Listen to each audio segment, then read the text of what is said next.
नमस्कार दोस्तों, मैं आपकी होस्ट और दोस्त वादिया निजामी आपका स्वागत करती हूँ। आज मैं पहुंची हूँ वार्ड नंबर 82 में। यहाँ पर मेरे साथ श्री अरविंद शर्मा जी हैं, जो कि ओबीसी विभाग से प्रदेश महासचिव हैं। आइए इनसे जानते हैं कुछ सवालों के जवाब। सर नमस्ते। नमस्कार मैडम, मैं धन्यवाद करना चाहता हूँ मानव चेतना न्यूज वालों का। Thank you sir. और आप मेरे घर पे आए तो बहुत बहुत धन्यवाद, बहुत स्वागत है सर। जैसे आपसे एक बात जानना चाहते हैं, आप इस क्षेत्र में इतने लंबे समय से रहते हैं, आपको लोग पसंद करते हैं और आपको जल्द ही एज अ पार्षद देखना चाहते हैं, तो आपसे जानना चाहते हैं आपके आगे की क्या तैयारी है, आप कुछ बताना चाहेंगे? पहले तो ये क्षेत्र वालों का बहुत बहुत धन्यवाद। तो वार्ड नंबर 82 दीपनगर एक मेरा परिवार है जी। और मैं उनसे जुड़ा हूँ। मैं बचपन से यहाँ क्षेत्र में आया हूँ और क्षेत्र वालों की कई समस्या भी है। मैं उनके प्रति 24 घंटे खड़ा भी रहता हूँ और क्षेत्र वाले देखना चाहते हैं पार्षद के रूप में या वैसे, तो एक समाज सेवी जो है अपना एक काम करने की ओर देखता है और वही मैं समझता हूँ कि काम अपना अच्छे तरीके से करे। चाहे हमारे पार्षद है वो भी अच्छे तरीके से काम करे और हम भी चाहते हैं कि कोई गलती ना हो, तो थोड़ी बहुत गलती इंसान से हो जाती है। उस क्षेत्र में लगातार 15 साल से मैं इस क्षेत्र में एक सेवा भाव से सेवा करता हूँ। जी सर, आपसे जानना चाहते हैं, अब से 2 साल पहले जैसे कोरोना का माहौल चल रहा था, कोरोना और डेंगू दोनों महामारी के रूप में सामने आए थे, तो सर आपसे जानना चाहते हैं आपने उस टाइम पे लोगों की किस तरह से हेल्प करी, आप कुछ बताना चाहेंगे? कोरोना काल पर जब लगा कि लोग बड़े परेशान हैं, क्षेत्र के लोग हैं, तो मैंने खुद अपनी एक मशीन खरीदी, सैनिटाइजर की छिड़कने वाली मशीन रहती है, तो उसमें जो 25 लीटर की थी और मैं घर घर गया, चाहे वो दीपनगर हो, सृष्टि विहार हो, रामनगर, जो मेरे क्षेत्र में है, मैं घर घर जाकर मैंने वो कार्य किया। बीच में जब लोगों को राशन की ऐसी दिक्कत आई, देखो मैं भी इतना वो नहीं हूँ, मगर मैंने जैसे तैसे कुछ राशन जुटाया और लोगों की मदद करी। कोरोना काल में कुछ लोग जो हो इस दुनिया से चले गए, लोगों को लगता था कोरोना ऐसा ना हो जाए। हमारे पड़ोस में थे, उनको भी कोरोना हो गया था, वो भी आए कि भाई ऐसा ऐसा बात है, मेरे पिताजी एक्सपायर हो गए, मगर नहीं, जो प्रभु की इच्छा वो होनी थी, मगर मैं उस टाइम भी उनके साथ में गया और मदद करी जी।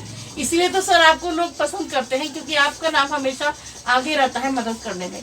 सर आपसे एक बात और जानना चाहते हैं, जैसे कि हमारे बहुत से युवा बच्चे अब 18 पूरा करके पहली बार वोट डालेंगे, तो आप उन बच्चों को कुछ कहना चाहेंगे कि उनको किस चीज़ में ध्यान में रखकर वोट करना चाहिए? बच्चों को मैं एक मैसेज देना चाहता हूँ, जो 18 साल के बच्चे हो गए, जब हम 18 के हुए थे, हमें भी एक बड़ी खुशी हुई थी कि हम पहली बार वोट डालने जा रहे हैं। जी।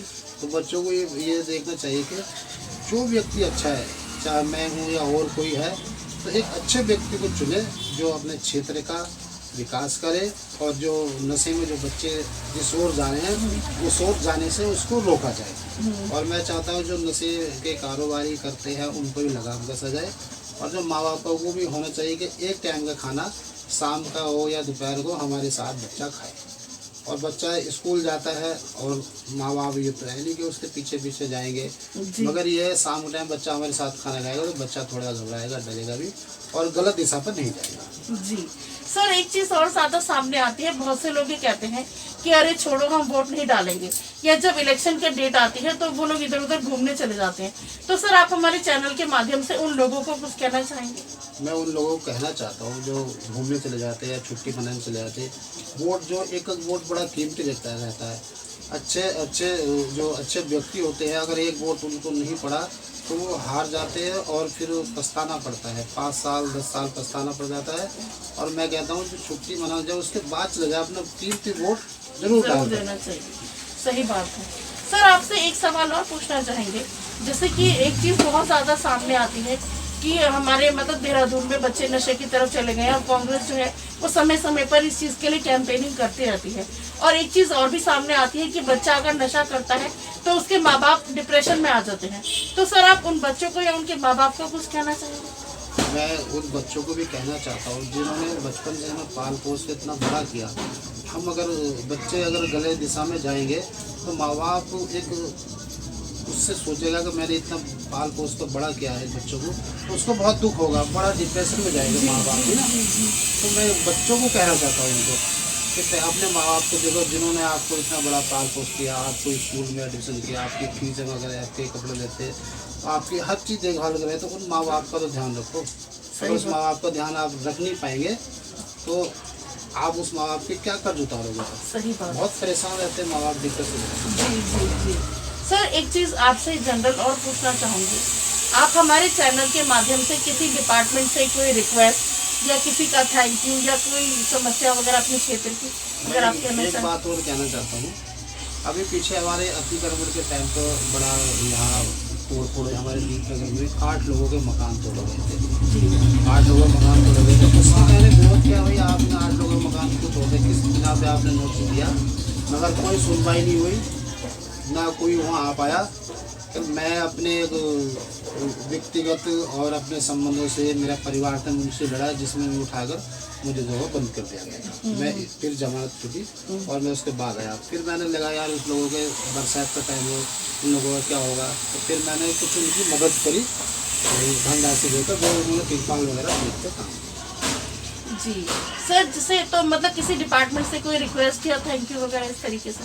मैं धन्यवाद तो मानव चेतना वालों को करना चाहता हूँ। Thank you sir. जो आप मेरे घर पर आए और बहुत बहुत स्वागत। तो मुझे लगा कि जो मेरे घर पर आएगा वो मेरा मेहमान है और उसका मेरा स्वागत करने का फर्ज है। नहीं मतलब जैसे किसी डिपार्टमेंट से आप कोई रिक्वेस्ट वगैरह करना चाहें तो? मैं क्षेत्र के से जिलाधिकारी को कहना चाहता हूँ कि डीएम क्या नाम है, सोनिका मीना, जी सोनिका मैम, तो हमारे क्षेत्र में आए और पूरी समस्या आकर देखे, तो उनका बहुत बहुत मैं पर्सनली डीएम साहब के ऑफिस में कोई अधिकारी हो तो मैम से रिक्वेस्ट करूंगी कि किसी जेई को भेजकर इस वार्ड नंबर 82 में भी ज़रा किसी जेई वगैरह को भेज के एक बार यहाँ आकर ज़रा भ्रमण करवाएं, ताकि यहाँ के लोगों की समस्या का भी निस्तारण किया जा सके। सर आपसे एक बात और जानना चाहेंगे, जैसे कि एक चीज़ बहुत ज़्यादा सामने आ रही है, अधिकारी को कहना चाहती हूँ कि डीएम क्या नाम है, सोनिका मीना, जी सोनिका मैम, तो हमारे क्षेत्र में आए और पूरी समस्या आकर देखे, तो उनका बहुत बहुत मैं पर्सनली डीएम साहब के ऑफिस में कोई अधिकारी हो तो मैम से रिक्वेस्ट करूंगी कि किसी जेई को भेजकर इस वार्ड नंबर 82 में भी ज़रा किसी जेई वगैरह को भेज के एक बार यहाँ आकर ज़रा भ्रमण करवाएं, ताकि यहाँ के लोगों की समस्या का भी निस्तारण किया जा सके। सर आपसे एक बात और जानना चाहेंगे, जैसे कि एक चीज़ बहुत ज़्यादा सामने आ रही है, देहरादून में पहले इतनी गर्मी नहीं होती थी और ये लोगों ने इस चीज़ को बहुत ज़्यादा करीबी से महसूस किया, और आजकल भाजपा में भी एक टैगलाइन चल रही है कि एक वृक्ष अपने माँ के नाम से लगाए। तो सर आप हमारे चैनल के माध्यम से उन लोगों को कुछ कहना चाहेंगे जिन्होंने अभी तक इस ओर कोई ध्यान नहीं दिया? मैं कहना चाहता हूँ कि इस बार गर्मी इतनी हुई हमारे देहरादून में, कैसे देहरादून पट्टे वाला हो जी, क्योंकि हम भी देहरादून में रहते हैं, तो बड़ी समस्या हो गई। लोग एसी ला रहे हैं, कोई कूलर ला रहा है। मैं कहना चाहता हूँ एसी से अच्छा तो आप एक पेड़, घर में अगर 10 लोग हैं 10 पेड़ लगाए, घर में एक परिवार एक पेड़ लगाए, तो पेड़ों का एक बगीचा होगा, तो हमें एसी की जो ओर नहीं जाना पड़ेगा।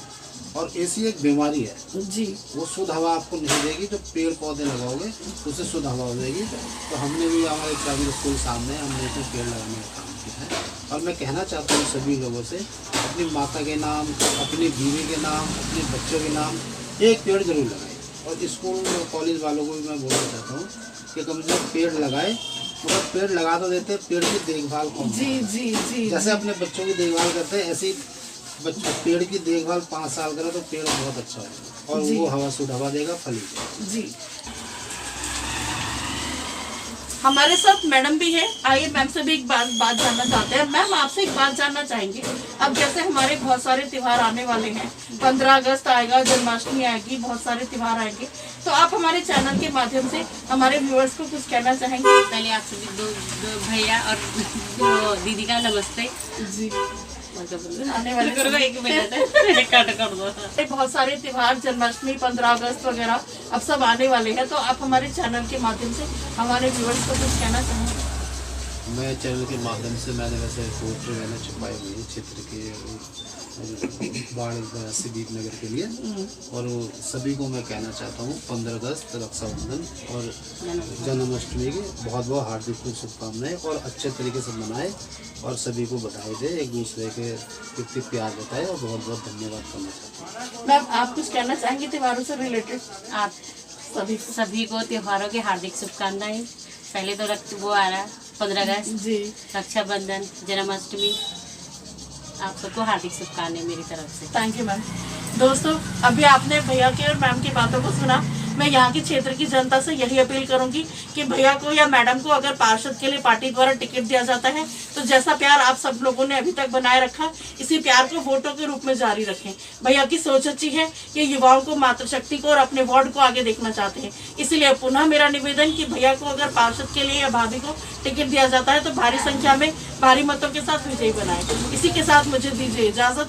मैं फवादे निजामी अपने सहयोगी अजय कुमार जी के साथ, मानव चेतना न्यूज देहरादून। बने रहे मानव चेतना के साथ। ज्यादा